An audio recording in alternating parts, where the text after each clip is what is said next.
The Big Boost a vendu 3,2 millions de formations depuis qu'elle a lancé la BSB Academy. Dans cette vidéo, on va regarder les 3 clés de son succès. Et pour chaque point clé, je te partagerai des leçons très concrètes pour que tu puisses mettre ça en place dans ton business dès demain. La partie 1, ce sera le positionnement unique, comment elle privilégie l'expertise au lifestyle. La partie 2, ce sera sa stratégie d'acquisition pour avoir des centaines de leads et quel est le rôle de chacun de ces canaux. Vous verrez que c'est assez différent de ce qu'on peut voir sur le marché. Et la partie 3, c'est comment elle convertit des leads froids en clients. On verra notamment la stratégie de FOMO où en gros elle va ouvrir les portes de son académie, les refermer. Et en quoi ça va finalement motiver encore plus les leads à passer à l'action. Je suis David Varol, ancien head of growth dans une startup américaine. Je gérais 3 millions d'euros de budget publicitaire. Et aujourd'hui, j'ai une agence marketing. J'aide les entrepreneurs à scaler. Et depuis le début de l'année, on a aidé 4 entrepreneurs à dépasser la barre des 100 000 euros par mois. Donc partie 1, le positionnement. On commence par la cible. Elle se concentre sur les entrepreneurs qui se lancent ou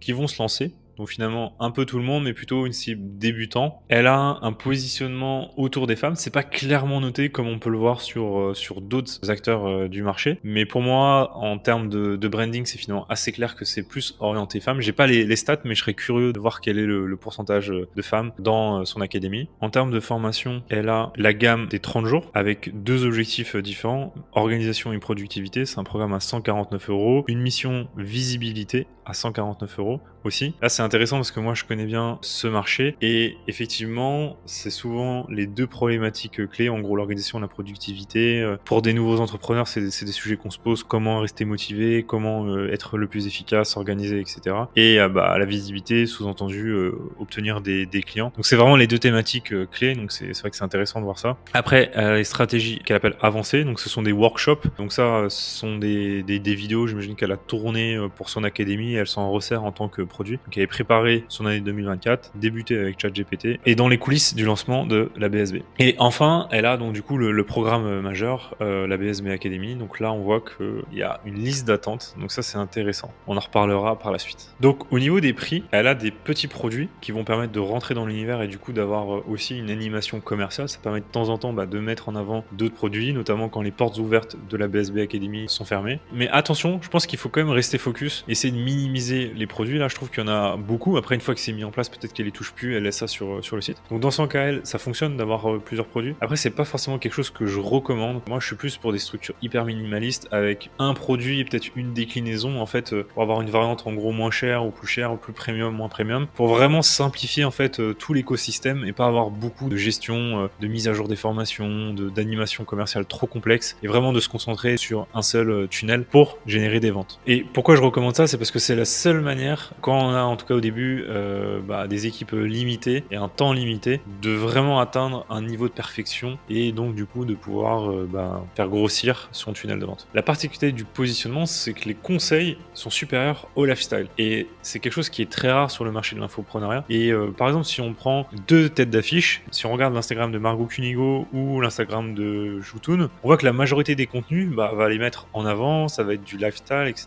Et finalement, il n'y a pas trop de conseils. Donc The Big Boost, elle partage en très grande partie donc des conseils et des carousels. C'est très rare ce type de format. On pourrait dire que ça pourrait être un peu boring, mais elle va se démarquer avec une charte graphique qui est vraiment unique et avec des angles qui sont intéressants. Donc en synthèse sur le positionnement, c'est vraiment, elle rentre pas dans l'univers infopreneuriat quasiment. Elle est vraiment dans l'expertise marketing. Elle partage des conseils et c'est un des points clés qu'on verra par la suite. Passons au tunnel de vente. J'ai listé plusieurs étapes. Se faire connaître, créer du lien, collecter les emails, générer des ventes. Alors pour se faire connaître, pour moi, c'est principalement Instagram aujourd'hui. Même si elle a d'autres canaux, pour moi, c'est principalement via Instagram qu'elle va se faire connaître et qu'elle va avoir du flux rentrant. Et ensuite, donc, pour créer du lien, elle a 2 canaux qui sont très forts. C'est le podcast et YouTube. Le podcast, pour moi, aujourd'hui, c'est pas un très bon canal pour aller chercher de la visibilité. Par contre, c'est un canal qui est très puissant pour créer du lien. C'est des conversations qui sont longues. On se concentre que sur la voix. Voilà. YouTube, on verra. C'est pas quelque chose qu'elle exploite beaucoup. Pour moi, c'est pareil. Dans la même logique que du podcast, c'est pour créer du lien. Et évidemment, après l'Instagram, pour partager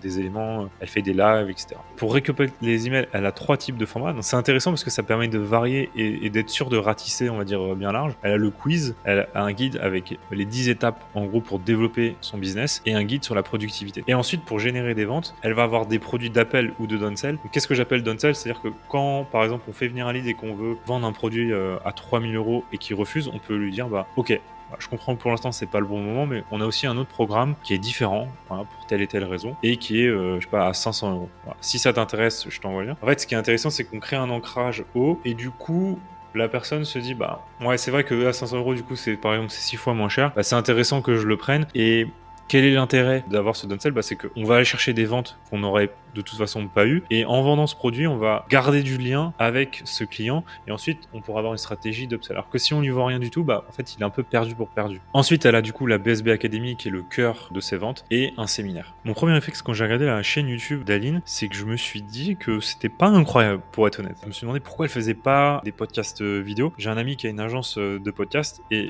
en fait, de rajouter la vidéo, ça permet d'avoir 3 fois plus de reach. Pour moi, elle se focus sur 2 canaux qui cartonnent pour elle, son podcast audio et en fait, ajouter de la vidéo, ça lui rajouterait quand même de la complexité en termes de tournage. Ça veut dire qu'elle serait peut-être aussi moins à l'aise, ça lui prendrait plus de temps, faudrait re-shooter, faire du montage, etc. Et elle estime probablement que le gain, il est inférieur et ça pourrait peut-être dégrader sa spontanéité, donc du coup, dégrader son podcast audio. Et Instagram, qui est son gros levier pour se faire connaître. Ma leçon là-dessus, c'est que très souvent, on veut se lancer dans du multicanal, on se dit que ça va pas prendre beaucoup plus de temps et que ça va démultiplier la visibilité. En fait, c'est faux. Alors évidemment, si on poste exactement le même contenu, si on fait des réels et juste les poster sur les shorts ou sur TikTok, ça prend pas plus de temps, mais passer par exemple d'un podcast audio à de la vidéo, il suffit pas juste de rajouter de la vidéo. Ça va quand même rajouter de la complexifier, ça va dénaturer le message, on peut être moins à l'aise, etc., etc. Et du coup, je pense que le fait de se concentrer sur ces 2 canaux forts et de juste prendre ces contenus audio, les reposter sur YouTube sans aucun travail, avec juste une miniature, je pense que finalement c'est intéressant pour rester focus sur ce qui fait sa différence et ce qui a fait son succès, et du coup de continuer d'avancer comme ça. Ensuite, on va passer à Instagram. Donc c'est principalement des conseils. Moi,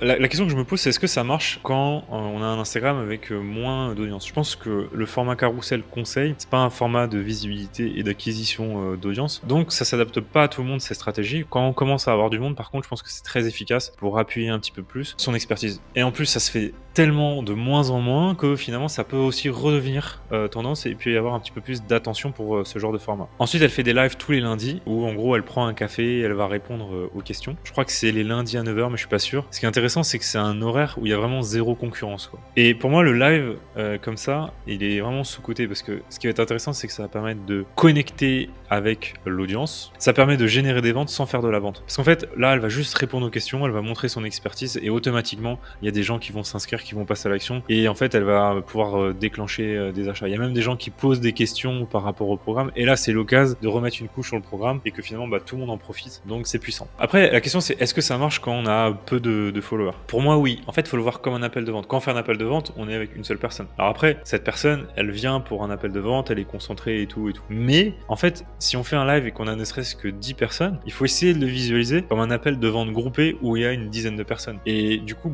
ça démultiplie quand même l'impact de cet appel. Donc moi, j'aime bien le voir de cette manière-là, sans compter le fait que ça donne de la visibilité, ça permet de réactiver des audiences et ça a plein d'autres intérêts. On passe sur la partie publicitaire. Donc là, j'ai accès aux publicités sur BSB. Donc si on regarde les premières publicités, sur celle de gauche, on a écrit dernier appel, plus que 48 heures. Ici aussi, plus que 48 heures. Donc ça, ce sont clairement des campagnes de retargeting. Donc l'idée, c'est qu'elle va repousser des messages marketing sur les personnes qui se sont inscrites ou qui sont dans la liste d'attente pour le lancement de la prochaine édition de la BSB. Elle va les recibler pour maximiser la pression au marketing sur ces personnes-là. Donc ça, c'est plutôt une bonne chose. On va dire c'est le quick win à faire absolument. Aller recibler les gens qui sont déjà chauds et leur redonner envie. Par contre, je trouve que ça se répète beaucoup dans les créas et c'est beaucoup de créas statiques ou des gifs où en fait, elle va, je pense, principalement pouvoir convertir des personnes qui sont déjà intéressées. Je pense qu'elle aurait, elle aurait un intérêt à créer aussi des vidéos, de mettre en place une stratégie de script. Après, encore une fois, pareil comme sur YouTube, peut-être que du coup, elle préfère faire dans la simplicité pour se concentrer sur Instagram, ce qui fait totalement sens. Mais disons que voilà, là c'est plus pour vous, si vous regardez ça. Ça, c'est une bonne pratique d'aller déjà retargeter toutes les personnes qui sont chaudes, notamment quand il y a un nouveau programme, etc. Mais en plus de ça, rajouter toute une structuration de script de vidéo ads. En gros, vous allez regarder tous les problèmes, tous les désirs de la cible et faire des vidéos pour chacun de ces éléments. Ensuite, avec plusieurs variantes pour amener cela de façon différente. Ça va être intéressant. Après, elle avait fait si on descend un peu plus bas, on voit qu'il y avait une masterclass, un webinaire ici. Trouver des clients, 1 heure pour comprendre les 3 erreurs qui vous empêchent d'attirer des clients. Là, je trouve que trouver des clients, je trouve que c'est un peu un peu limite. Pourquoi? Parce que, en fait, oui, on veut tous trouver des clients, donc là, elle tape dans un problème dur, mais c'est bien de rajouter un petit mécanisme unique, une petite particularité, un petit peu de spécificité finalement, pour donner envie, pour attiser la curiosité. Si on voit un titre comme ça va attirer un public, encore une fois, qui la connaît, mais si on veut aller chercher des audiences froides, aller conquérir le monde, il va falloir trouver quelque chose qui va piquer un peu plus la curiosité à mon goût. On va passer à la partie 3, convertir des leads en clients. Donc ici, elle a 3 pages de capture. On va regarder ici 10 étapes pour développer son business. Et du coup, je vais analyser cette page. Le plan d'action en 10 étapes pour développer votre business, téléchargez le workbook des 10 étapes. Là, ce que je recommanderais, ce serait, je pense qu'on n'a pas forcément besoin de ce bloc à droite. Là, toute la partie haute, on pourrait la couper en fait, et en fait démarrer à partir d'ici, prénom, email, et mettre ça en dessous. En fait, en réduisant le texte ici, en réduisant la police ici, et ça permettrait de ne pas avoir 2 colonnes et de maximiser finalement l'attention, le focus dessus. Typiquement, là, le télécharger le workbook, je pense pas que ce soit quelque chose qui incite à la conversion. Ensuite, ici, on a la présentation d'Aline avec une photo. Moi, ça, c'est un truc, le qui suis-je, et j'aime pas trop. J'aime bien dire directement, en fait, qui suis-je. Aline Bartoli, coach business chez The Bee Boost. Un titre, pour moi, il doit apporter le contenu en dessous. Il doit pas amener une question où on est obligé de dire la suite. Parce qu'en fait, si j'ai pas envie et que je veux continuer à scroller, voilà, je pense que c'est important. Ensuite, du coup, au programme de ce workbook a été pensé pour faire passer à l'action avant tout. Ici, on a là, toutes les ressources du coup contenues dans le workbook. Donc là, pas grand chose à dire. Je trouve que c'est plutôt intéressant avec le travail sur l'iconographie. Mes coachés s'expriment. Là, on commence à avoir de la social proof intéressante. Combien les personnes ont gagné, le prénom, qu'est-ce qu'elles font. Là, on rentre déjà dans les étapes d'après. Donc c'est intéressant. Et enfin, un rappel avec un CTA. Donc téléchargez votre workbook. C'est parti. Je pense que ici, le CTA, c'est du détail, hein, mais au lieu de dire télécharger workbook, je dirais directement la situation qu'on peut obtenir, quel est le résultat que le workbook permet d'obtenir. Et pareil, les CTA type c'est parti, c'est pas mes préférés, je préfère pareil avoir des verbes d'action. Là, on veut jouer aussi sur le côté instantané, sur qu'est-ce que ça va me permettre de faire. Donc je mettrai quelque chose peut-être de plus précis. L'illustration, c'est intéressant d'avoir à chaque fois comme ça l'objet physique, ça donne un côté concret quand on est dans le monde en ligne, des business en ligne. Rajouter du concret, c'est vraiment une bonne chose. Donc au global, la page, elle est bien, hein. Mais en tout cas, je vois quelques tests qui pourraient être intéressants à mener selon moi. Et on passe à la page de vente pour le programme BSB Academy. Et donc, commençons par le hero. Je trouve que là, en termes de branding, de composition, c'est vraiment excellent. La photo d'Aline sur le côté, la disposition, le regard qui va vers la droite, super intéressant. On a une police, on a le logo avec ces effets-là. Tout ça, c'est intéressant, ça permet de rentrer les prospects dans son univers. Là, l'animation avec, en gros, on a pour booster ou pour propulser.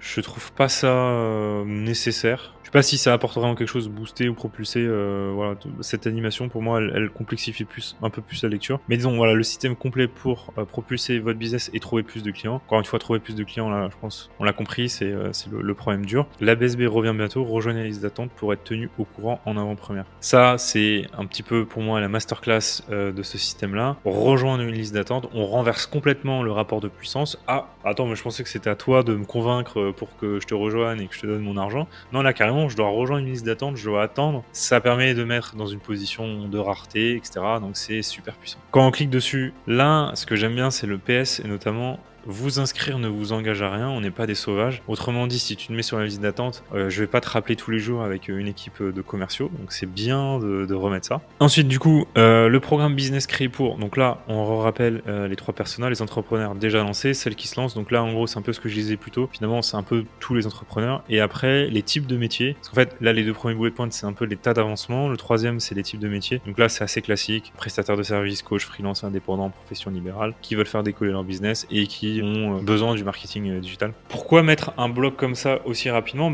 C'est pour que tout de suite les gens se disent ah oui, je suis au bon endroit, c'est adressé à moi, enfin la suite du contenu est pertinente pour moi. On pourrait aussi directement avoir un bloc qui reprend tous les gros pain points de la cible et tous les gros pain points qu'elle peut résoudre, en les transformant en bénéfices et en listant les 3-4 points. Donc par exemple, trouver des clients, la productivité, etc. et les lister. Mais ce fonctionnement-là, il est très bien aussi. Donc ensuite, la BSB Academy, c'est une formation en ligne orientée passage à l'action. Donc là, elle détaille le programme. À la fin du programme, vous pourrez, et donc là, on a les bénéfices, solidifier les bases de votre business, mise en place d'une stratégie claire, etc., etc. Là, ce qui est vraiment intéressant, et là où elle est différente des autres, c'est que dès le troisième bloc, elle détaille vraiment le contenu du programme. Et à la fin du programme, vous aurez, c'est même pas des bénéfices transformationnels dans la vie de la personne, c'est vraiment juste concrètement, en gros, ce que la personne va apprendre. On n'est même pas encore dans les bénéfices. Trouver plus de clients, ça va changer quoi dans votre vie? Si vous avez demain un business qui fonctionne, etc., la liberté, etc. Alors, on n'est pas du tout dans cet univers-là. C'est très rationnel, ce qui est différent. Ici, un rappel du call to action. Donc ça, c'est bien d'en mettre régulièrement. Les sujets abordés dans le programme. Donc là, on rentre vraiment dans le détail du contenu de la formation. Après, on passe à social proof. Là, quelques bonnes pratiques. On a le nombre. Donc ça, c'est bien de mettre le nombre concret. Ici, de pas dire client, mais de dire en gros ce qu'est le persona. Ancré depuis 2020, ça permet de montrer que ça vient pas de sortir là, des fagots il y a quelques instants. Troisième bonne pratique qui est là, c'est qu'on a des témoignages à la fois écrits et vidéo. Si je veux regarder rapidement et j'ai la flemme de regarder une vidéo, j'ai pas mes écouteurs, etc., bah, je peux regarder l'écrit. Si j'ai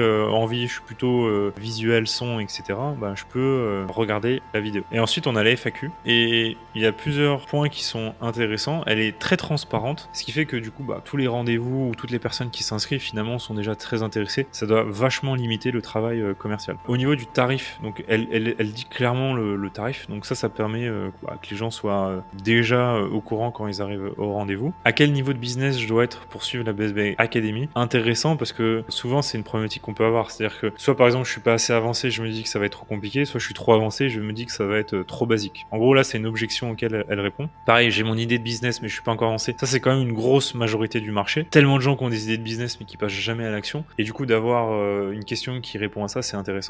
Et donc in fine cette page, pour moi les gros points forts c'est un gros branding qu'on peut retrouver à différents éléments. Il n'y a pas du tout de la vente émotionnelle, au contraire c'est une page qui est très directe où elle va présenter le programme, détailler les bénéfices du programme, mais voilà, il n'y a pas la partie émotionnelle, créer des émotions pour les prospects. Et donc ce qui est une bonne chose dans son cas elle, pourquoi? Parce que on reste dans la cohérence de son branding, la cohérence de ce qu'elle propose sur son Instagram, sur son podcast. Et le mot de la fin sur The Bee Boost, c'est que elle met les conseils, la partie pragmatique supérieure à tout ce qui va être lifestyle, et elle garde cette ligne de conduite, peu importe ses canaux, à toutes les étapes de son tunnel. Et ça, je trouve que c'est très très fort, cette cohérence qu'on peut retrouver partout. Et Aline, elle a aussi un très bon exemple qu'on peut gagner beaucoup de followers, développer un gros business en ligne en se concentrant uniquement sur le fond et pas que sur la forme. Et je vous recommande de suivre son compte Instagram, il y a plein de bons conseils pratiques. Moi, c'est un des comptes Instagram que je suis le plus attentivement. Voilà, c'est fini pour cette vidéo qui fait partie d'une série de vidéos dans laquelle j'ai l'analyse des business d'éducation en ligne, où j'essaie de regarder les différents éléments